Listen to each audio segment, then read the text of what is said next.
इस समय हम बीकानेर के ऐतिहासिक जूनागढ़ किले के पास खड़े हैं, जहां पास में ही सूरसागर झील है, जिसे पूर्व सरकार वसुंधरा राजे सरकार ने इसे बनाया था, जिसे आज सरकार ने करोड़ों रुपए लगाकर सूरसागर को बनाया। अब हम बात करते हैं राजस्थान में राज बदला पर रिवाज नहीं बदला, पर सूरत बदलनी चाहिए। बीकानेर की सूरत कैसे बदले, इस पर हम लोगों से चर्चा करते हैं कि बीकानेर की सूरत कैसे बदले, यहाँ का विकास कैसे हो, क्योंकि हर 5 साल की बात ही राजस्थान में, इस बार फिर सरकार तो बदल चुकी है, पर जो रिवाज है 5 साल बाद सरकार परिवर्तन का, वो रिवाज कायम रहा है। अब सूरत कैसे बदले, इसको लेकर हम कुछ लोगों से बातचीत करते हैं। हमारे साथ कुछ लोग हैं, आइए। हाँ आदर्श जी, जो राजस्थान में रिवाज है सरकार परिवर्तन का, वो कायम रहा है, तो अब सूरत बदलनी चाहिए। बीकानेर की सूरत कैसे बदले, कैसे विकास हो? बीकानेर की सूरत बदलनी चाहिए। बीकानेर को क्लीन सिटी, स्मार्ट सिटी और बनाना चाहिए, मगर इसके लिए सबसे पहले औद्योगिक विकास होना चाहिए। यहाँ ड्राई पोर्ट होना चाहिए, जो यहाँ पे पहले जमीन अलॉट कर दी गई थी ड्राई पोर्ट के लिए। व्यापार के जो व्यापारी आ सके, ड्राई पोर्ट हो सकेगा तो लोगों का व्यापार भी बढ़ेगा और लोगों को विकास भी होगा और लोगों के रोजगार भी मिलेगा। जब तक यहाँ ड्राई पोर्ट के बना नहीं जाएगा, जब तक यहाँ विकास नहीं हो पाएगा। हम सरकार से यही मांग करते हैं और केंद्र सरकार से यही मांग करते हैं कि कम से कम यहाँ पर ड्राई पोर्ट आए, और ड्राई पोर्ट होने के कारण जिससे यहाँ पर व्यापार बढ़े और लोगों को रोजगार मिल सके। यहाँ एशिया की सबसे बड़ी मूंगफली की मंडी भी है और यहाँ लगातार इसके लोग मांग भी कर रहे हैं ड्राई पोर्ट के लिए, तो कहाँ दिक्कतें आ रही है? यहाँ एशिया की मूंगफली की मंडी के साथ साथ यहाँ ऊन मंडी भी रहा है पहले एशिया के। यहाँ कम से कम यहाँ ऊन मंडी के साथ साथ यहाँ पर कालीन भी बनाया जाता है। कम से कम जब तक ड्राई पोर्ट नहीं होगा, जब तक यहाँ बीकानेर का विकास नहीं हो सकता। बीकानेर के विकास के लिए ड्राई पोर्ट होना जरूरी है और लोगों को रोजगार भी मिलेगा और बीकानेर का विकास भी बढ़ेगा। यहाँ ड्राई पोर्ट होना जरूरी है, जिससे बीकानेर का विकास होगा। और भी कुछ मुद्दे हैं जिसको लेकर बीकानेर में विकास होना चाहिए। कुछ लोग और हैं, हम उनसे बातचीत करते हैं। हाँ सर, बीकानेर के विकास के लिए क्या जरूरी है, क्या कर... देखो, किसी भी शहर, राज्य अथवा राष्ट्र के विकास के लिए औद्योगिक धंधे तो है ही। औद्योगिक धंधों के साथ में पर्यटन उद्योग जो है वो अपनी बहुत बड़ी महत्ता रखता है। बीकानेर आज भी पर्यटन की दृष्टि से काफी पिछड़ा हुआ है। बीकानेर के अंदर पर्यटक आते हैं, लेकिन उतने पर्यटक नहीं आते जितना धरती धरोहर के नाम से प्रसिद्ध है। तो मैं तो यही कहूंगा कि बीकानेर के अंदर पर्यटक ज्यादा से ज्यादा आए और पर्यटकों से जो आमदनी होती है वो बीकानेर में ही विकास पे खर्च हो, उससे बीकानेर का और ज्यादा विकास होगा। अभी जैसे बीकानेर के आसपास करणी माता मंदिर है, कोलाइट जी है, इन क्षेत्रों को और ज्यादा पर्यटक की दृष्टि से विकसित किया जाए। और उसके बाद में जैसे सूरसागर झील है, शहरी क्षेत्र में और भी भामाशाह के मंदिर है और है, इन सब को ज्यादा विकसित किया जाए। और पर्यटकों को लुभाने के लिए सरकार को नई नई योजनाएं बनानी चाहिए। जैसे हमारे लोकप्रिय प्रधानमंत्री अभी लक्षद्वीप को विकसित करने के लिए किस तरीके के प्रयास कर रहे हैं, उसी तरीके से राजस्थान के अंदर भी इस मरु नगरी को और ज्यादा विकसित करके और पर्यटकों को लाभ लुभावने, अवसर देके और पर्यटकों को बीकानेर की ओर आकर्षित करना चाहिए, जिससे बीकानेर की आमदनी भी बढ़ेगी और एक बीकानेर का नाम भी होगा। बीकानेर की आमदनी भी बढ़ेगी, बीकानेर का विकास भी होगा पर्यटक आने से। यहाँ पर्यटक को लेकर बता दें कि यह बीकानेर 1000 हवेलियों का शहर है। अगर यहाँ पर्यटकों को बढ़ावा दिया जाता है तो काफी पर्यटक यहाँ आने की संभावना है, यहाँ का विकास होने की भी संभावना है। हम बातचीत करते हैं, कुछ लोग और है। हाँ जी, बताइए, बीकानेर का विकास के लिए क्या करना? देखिए, बीकानेर के विकास में महत्वपूर्ण जो काम है वो है बीकानेर साफ और सुंदर और स्वच्छ बने। पहले बीकानेर की आबादी कम थी और नगर निगम का एरिया था। अब आबादी 8.5 लाख के करीब बीकानेर की आबादी पार हो गई है और इस नगर निगम को नगर परिषद को नगर निगम का दर्जा दे दिया गया है। लेकिन जो नगर निगम को फैसिलिटी, नगर निगम के हिसाब से बीकानेर को फैसिलिटी मिलनी चाहिए, वो मिली नहीं है अभी तक। ना तो यहाँ पर्याप्त जो है नगर निगम का स्टाफ है और ना संसाधन है। संसाधन कुछ जरूर बढ़े हैं लेकिन उस पर स्टाफ नहीं है। तो बीकानेर की जनसंख्या करीब 8 लाख है और 8 लाख में 3200 के करीब सफाई कर्मचारी होने चाहिए, जबकि यहाँ मात्र 1500 कर्मचारी है। और 1500 कर्मचारियों में भी 300-250 कर्मचारी ऐसे हैं जो सफाई के अलावा अन्य पदों पर काम कर रहे हैं। तो बीकानेर में सबसे महत्वपूर्ण काम जो ये है कि बीकानेर को साफ, सुंदर और स्वच्छ रखने के लिए यहाँ आबादी के अनुपात में 32 से सफाई कर्मचारियों को नियुक्ति मिले, लोगों को, बेरोजगार लोगों को, गरीब लोगों को नौकरी मिले। इसी के साथ साथ जो है बीकानेर में दलित बस्तियों के आप हालात देखिए जाकर। दलित बस्तियों में विकास नाम मात्र 0 है। दलित बस्तियों में जगह जगह गंदगी के ढेर पड़े हैं कचरे के ढेर पड़े हैं, ना कोई सामुदायिक भवन है गरीबों के बच्चों के। विकास कैसे हो, शहर का विकास कैसे? विकास सरकार अब नई आई है और माननीय प्रधानमंत्री जी नरेंद्र मोदी जी का जो सपना है कि बीकानेर जो सिटी है वो बहुत अच्छी सुंदर स्वच्छ बने, तो हम सब लोग तमाम राजनीतिक पार्टियों के लोग अब इस ओर जो है इसको आगे बढ़ाएंगे कि बीकानेर का विकास इस तरीके से होना चाहिए, डेवलपमेंट होना चाहिए, दलित बस्तियों में विकास होना चाहिए, नगर निगम का जो दर्जा मिला है उसके हिसाब से सारी फैसिलिटी, स्टाफ बढ़ना चाहिए, बड़े बड़े टेक्निकल स्टाफ यहाँ होना चाहिए, सब होना चाहिए। कच्ची बस्तियों का भी विकास होना चाहिए, तभी ही शहर का विकास होगा, इनका ये कहना है। तो हम हमारे साथ कुछ लोग और हैं, उनसे बातचीत करते हैं। हाँ जी, बताइए शहर का विकास कैसे हो बीकानेर? राजस्थान सरकार बनी है तो हम ये चाहते हैं कि एयरपोर्ट पर काम होना चाहिए। एयरपोर्ट में जो प्लेन है उनको और ज्यादा बढ़ावा मिले, उनको जो पर्यटक यहाँ बीकानेर आएंगे। तो अभी चल रही है एक दिल्ली की, एक चल रही है, कभी चलती है कभी नहीं चलती है, तो इनको बढ़ावा मिलेगा तो आगे बम्बई बंगलोर कलकत्ता ऐसे जगह चलाए तो और उसको बढ़ावा मिलेगा पर्यटकों को, इसलिए उनको चलाना जरूरी है, एयरपोर्ट को बढ़ावा देना चाहिए। यहाँ बीकानेर में एयरपोर्ट की फ्लाइट वापस शुरू होनी चाहिए। सिर्फ बीकानेर से दिल्ली के लिए ही एक फ्लाइट है, बाकी और कहीं फ्लाइट नहीं है, जिसको लेकर भी यहाँ के लोग कहते हैं कि जहाँ यहाँ फ्लाइट शुरू होगी तो यहाँ का विकास होगा। राज बदला, रिवाज नहीं बदला, सूरत बदलनी चाहिए। भाई राज तो फिर बदल चुका है, 5 साल बाद राजस्थान में फिर राज बदला है, पर रिवाज वही रहा 5 साल बाद परिवर्तन का। अब सूरत कैसे बदले बीकानेर की, इसको लेकर हमारे साथ बीकानेर के प्रबुद्ध जन हैं, उनसे बातचीत करते हैं कि बीकानेर की सूरत कैसे बदले, कैसे इसका विकास हो। हाँ सर, बीकानेर का विकास कैसे होना चाहिए? देखिए, जो सबसे महत्वपूर्ण चीज़ है किसी भी क्षेत्र के विकास के लिए वो है इंफ्रास्ट्रक्चर। और बीकानेर एक ऐसा शहर है जिसमें चारों तरफ जितनी भी रोड्स जा रही हैं दूसरे बड़े सिटीज़ को जोड़ती हुई, उनमें एक भी रोड 4 लेन नहीं है। तो हम 6 लेन की बात तो बाद में करें, पहले 4 लेन रोड हो। और बीकानेर शहर के अंदर अगर हमें पर्यटन बढ़ाना है, अगर हमें व्यापार बढ़ाना है, तो वो सारी रोड इंफ्रास्ट्रक्चर अगर स्ट्रॉन्ग होता है जिस सिटी का डेवलपमेंट, वहाँ अपने आप पीछे आता है। तो मेरे नज़र में ये सबसे इंफ्रास्ट्रक्चरल डेवलपमेंट, पर्टिकुलरली रोड्स, ये सबसे महत्वपूर्ण एस्पेक्ट है जिस पे ध्यान देने की आवश्यकता है। किसी भी शहर का विकास हो तो उसकी रोड सबसे अच्छी होनी चाहिए, ये बात इनका कहना है। और भी लोग हैं हमारे साथ, उनसे बातचीत करते हैं। हाँ सर, राज बदला, रिवाज नहीं बदला, सरकार फिर बदल चुकी है, पर रिवाज वही रहा वापस 5 साल बाद कि वही सरकार बदली है। अब विकास कैसे हो ये बताइए। बीकानेर के अंदर, बीकानेर के विकास के अंदर एक डिविजनल हेडक्वार्टर है बीकानेर, और बीकानेर में पर्यटन के क्षेत्र में भी बहुत सी संभावनाएं हैं।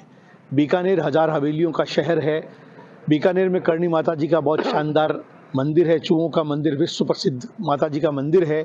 यहाँ बहुत अच्छे सैंड्यूज हैं, धोरे बहुत अच्छे हैं, लोगों को देखने को नहीं मिलते हैं। तो बाहर से पर्यटक बहुत बड़ी संख्या के अंदर यहाँ आ सकते हैं, बशर्त है कि छोटे छोटे होटल्स का जो उद्योग है इसको डेवलप करने की आवश्यकता है। लोगों को पेइंग गेस्ट रखने की जो सुविधाएं हैं, उन सुविधाओं को भी सरकार सहयोग करके डेवलप करे तो बाहर से लोग कम खर्चे पर भी पेइंग गेस्ट के रूप में रह सकते हैं, जिससे लोगों को ज़्यादा से ज़्यादा जगह देखने का मौका मिले। तीसरी इम्पॉर्टेंट बात यह है, बीकानेर औद्योगिक क्षेत्र के अंदर भी डेवलपमेंट होना चाहिए। एक बहुत अच्छी संभावना भी नाल क्षेत्र के अंदर हुई है कि यहाँ पर पेट्रोलियम की रिसोर्सेज डेवलप हुए हैं। पेट्रोलियम रिसोर्सेज डेवलप हुए हैं तो बीकानेर सिरेमिक का हब है।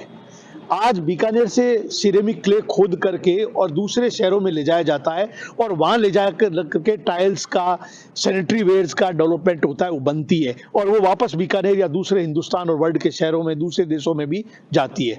वो सिरेमिक क्ले आज ट्रांसपोर्टेशन अपने आप में बहुत महंगी एक एस्पेक्ट है। अगर यहाँ पर गैस निकल करके गैस पाइपलाइन के माध्यम से फैक्ट्रियाँ लगे तो यहाँ पर बहुत अच्छा सैनिटरी डेवलपमेंट की फैक्ट्रियाँ लग सकती है, टाइल्स की फैक्ट्रियाँ लग सकती है। आज मोरबी के अंदर हजारों की तादाद में फैक्ट्रियाँ हैं, लेकिन उसका 70% जो रॉ मटेरियल है वो बीकानेर के कोलायत से जाता है।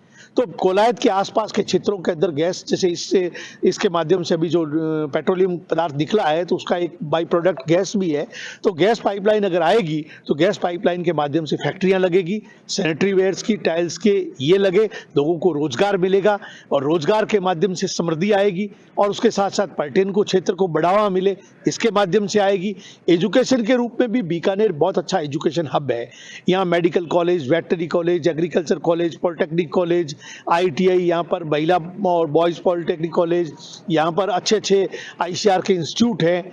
फिर भी पिछड़ रहा है, फिर भी नहीं, इसके लिए सरकार को आगे आकर के उनको एक अवसर देना चाहिए।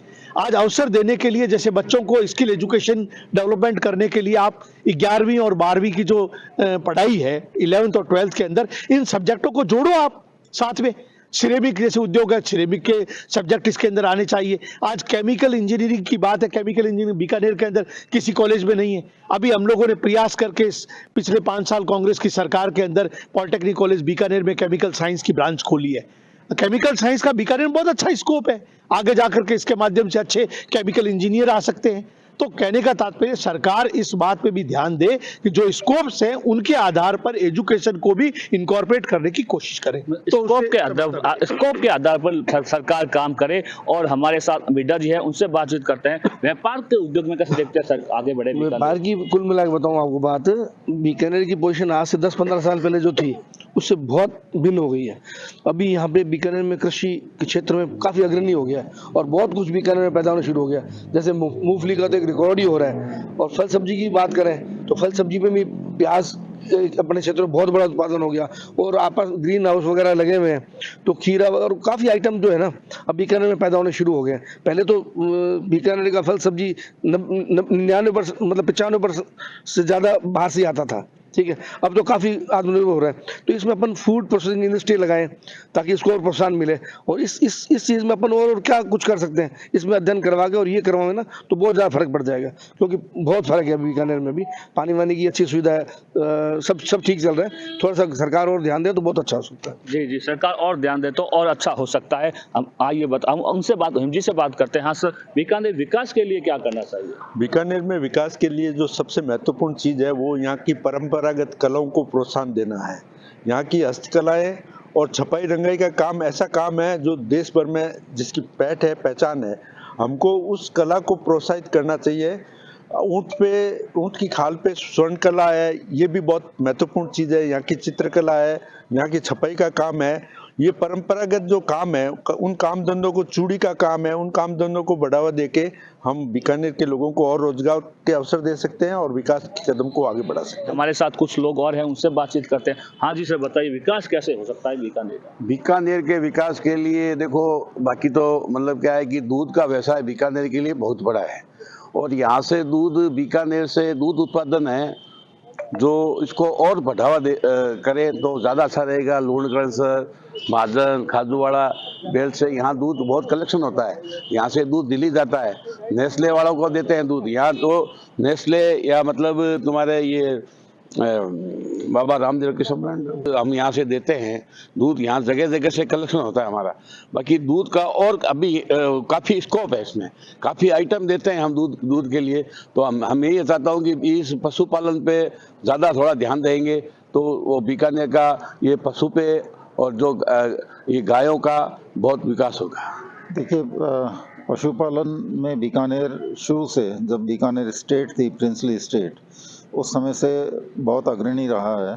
और बीकानेर ही पूरे देश में एक शहर था जहाँ से रोज़ 2 वैगन दूध का भर करके दिल्ली जाया करते थे जब मीटर गेज ट्रेन थी। और बीकानेर को इंडिया का डेनमार्क कहा जाता है। तो दूध एक ऐसी कमोडिटी है बीकानेर के लिए, और वो भी गौवंश का, गायों का दूध, जिसके प्रोसेसिंग की असीम संभावनाएं हैं। और इसका स्पेशल प्रोक्योरमेंट होना चाहिए क्योंकि ये A2 मिल्क भी है और अधिकतर दूध ये ऑर्गेनिक मिल्क है। तो हमें बहुत अधिक इसमें संभावना मिलती हैं। दूसरा, पशुपालन के दूसरे जो पशु हैं, जैसे भेड़ है, एशिया की सबसे बड़ी ऊन की मंडी बीकानेर में हुआ करती थी। और जो मंडी अब शिफ्ट होकर के पूरा कालीन का व्यापार ही मिर्ज़ापुर भदोही चला गया। तो इसको वापस स्ट्रेंथन करने की आवश्यकता है कि हम उनको यहाँ प्रोसेस करें। और जिस तरह से बीकानेर में कृषि भी बढ़ रही है और उसके साथ साथ में गोट फार्मिंग का बहुत बड़ा स्कोप है। आज मारवाड़ी गोट का जो मीट है उसकी विदेशों में बहुत डिमांड है, ख़ास तौर से मिडिल ईस्ट के कंट्रीज़ में। तो इनकी प्रोसेसिंग भी अगर यहाँ की जाए तो ये 3 पशु इस तरह के हैं कि गाय, भेड़ और बकरी, जो यहाँ के लोगों को न सिर्फ आजीविका दे सकते हैं बल्कि बीकानेर के औद्योगिक विकास में और आर्थिक विकास में बहुत बड़ा योगदान दे सकते हैं। और उसके अलावा जो मुख्य पशु है ऊँट, चूँकि रेगिस्तान का जहाज कहा जाता है और बीकानेर वो स्थान है, जब बीकानेर स्टेट थी महाराजा गंगा सिंह जी के समय में, तो एकमात्र गंगा रिसाला पूरे वर्ल्ड की जो कैमल रिडन आर्मी थी वो बीकानेर में ही थी। और आज ऊँट जो है वो बीएसएफ का भी एक सिंबल बन गया है। तो इसलिए ऊँटों को पर्यटन के साथ में जोड़ना और स्पोर्ट्स के साथ में जोड़ना, ऊँटों का सबसे बड़ा रिसर्च सेंटर भी, वर्ल्ड का सबसे बड़ा रिसर्च सेंटर बीकानेर में स्थित है। तो इन सब चीज़ों का हम लाभ लेकर के पशु आधारित अर्थव्यवस्था को अगर आगे बढ़ाएंगे तो उससे न सिर्फ हमारे गांव और ढाणी में रहने वाले लोगों को लाभ होगा, अपितु आर्थिक विकास में हमारा कोई कंपटीशन नहीं रहेगा पूरे देश में। तो ये ऐसी कमोडिटीज है जिनका कोई कंपटीशन नहीं है। बीकानेर के लोगों को रोजगार देकर ही विकास किया जा सकता है, इनका ये कहना है। हमारे साथ कुछ लोग और हैं, उनसे बातचीत करते हैं। हाँ सर, बीकानेर का विकास कैसे होगा? देखिए, मैं तो एक एडवोकेट हूँ और बीकानेर का बार प्रेसिडेंट रह चुका हूँ। तो मेरी तो सबसे पहले यह हमारे बीकानेर की एडवोकेट्स की, बीकानेर की जनता की, यहाँ के जनप्रतिनिधियों की एक बहुत पुरानी मांग रही है बीकानेर के अंदर हाई कोर्ट की बेंच की। तो हाई कोर्ट की बेंच का हमें आश्वासन भी मिला, लेकिन आज तक वो फलीभूत नहीं हो पाया है। विकास कैसे होगा ये क्योंकि हाईकोर्ट से जो मामला जुड़ा है ना, हाईकोर्ट का मुद्दा ऐसा है कि हाईकोर्ट यहाँ स्थापित होने से हर तरीके से विकास होगा। क्योंकि यहाँ आने वाले क्लाइंट्स रुकेंगे तो होटल्स का विकास होगा, ट्रैफिक में चलने वाले होंगे तो उनके जो हमारी जो ट्रैफिक के कैरियर्स हैं उनका विकास होगा, यहाँ पे एडवोकेट्स हैं तो उनकी फीस का विकास होगा, यहाँ पे जो क्लाइंट यहाँ के जो जोधपुर जा रहे हैं, हनुमानगढ़ के और गंगानगर के जो लोग जोधपुर जा रहे हैं, उनको कम से कम आप देखिए एक दिन वहाँ रुकना पड़ता है और 500 किलोमीटर का सफ़र करना पड़ता है। तो इसलिए बीकानेर के अंदर ये स्थापित होने से बीकानेर का विकास होगा, हर तरीके से विकास होगा। इसलिए ये मांग मेरी बहुत ज़्यादा ज़रूरी है। दूसरा, मैं इससे जुड़ा हूँ गौ सेवा परिषद से, तो इसके अंदर भी हमारी सरकार को और हमारे यहाँ के लोगों को इसकी तरफ प्रतिनिधियों को लेना चाहिए, क्योंकि रॉ मटेरियल सबसे ज़्यादा हमारे बीकानेर में है, क्योंकि हमारे यहाँ पशुधन सबसे ज़्यादा है और उस पशुधन बेस्ड कोई इंडस्ट्री होनी चाहिए। अब बंगाल के अंदर, कश्मीर के अंदर, त्रिपुरा के अंदर, पंजाब के अंदर सब जगह ज़मीन मृदा है जो एकदम मृत प्राय हो चुकी है, फसलें एकदम उनकी खराब हो रही हैं। तो ऑर्गेनिक खाद की ज़रूरत है, उसका हमारे यहाँ सबसे बड़ा हब का विकास हो सकता है। जी हाँ जी, ये थे हमारे साथ बीकानेर के प्रबुद्ध जन जिन्होंने हमसे बातचीत की और उन्होंने बीकानेर के विकास के मुद्दे बताए। मैं समाचार प्लस के लिए गिरिराज बादाणी, बीकानेर।